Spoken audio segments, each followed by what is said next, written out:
जब तुम किसी की प्रतीक्षा करते हो, जब तुम किसी का इंतजार करते हो, तो ये एक प्रकार का ये अनुभव है। ये एक सवाल नहीं है, ये एक गहरा दर्द है, जिसे आज हर दूसरा इंसान महसूस कर। इन सारे अनुभवों में तुम्हारे माता पिता के साथ तुम्हारा रिलेशन, तुम्हारे भाई बहनों के साथ तुम्हारा रिलेशन, तुम्हारे रिश्तेदारों के साथ तुम्हारा रिश्ता, तुम्हारा रिलेशन, तुम्हारे आसपास के तमाम और नाते रिश्तेदारों के साथ तुम्हारा रिलेशन, ये धीरे धीरे एक अनुभव बनता हुआ आगे जाकर के तुम उसी प्रकार के अनुभव को प्रयोग करके अपने लव रिलेशन, अपने वैवाहिक जीवन के रिलेशंस को आगे बढ़ाते हो। बस यहीं से प्रारंभ होता है तुम्हारे जीवन का एक नया अध्याय। पर तुम अपने अनुभवों के आधार पर उस रिश्ते को चलाते हो। तुम अपने अनुभव के आधार पर यह सोचते विचारते देखते समझते हो कि प्रेम कैसे चल पाएगा। कभी कभी तुम पत्नी के साथ सही निर्णय नहीं ले पाते। कभी कभी तुम अपनी मां के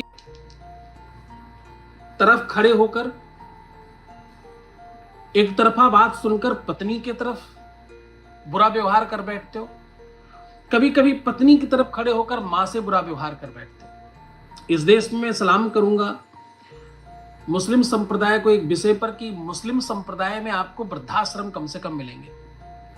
क्रिश्चियंस में फिर भी ये परंपरा है, लेकिन सिख समुदाय में और मुस्लिम संप्रदाय में कम से कम वृद्धाश्रम मिलेंगे, जबकि हिंदुओं में वृद्धाश्रम की संख्या बढ़ती जा रही है।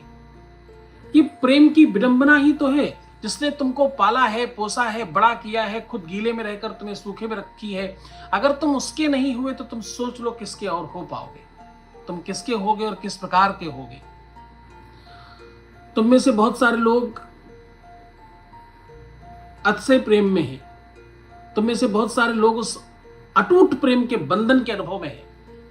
ये जो अलौकिक प्रेम का अनुभव है, ये बड़े भाग्य, बड़े प्रारब्ध से, बड़ी किस्मत से मिलता है।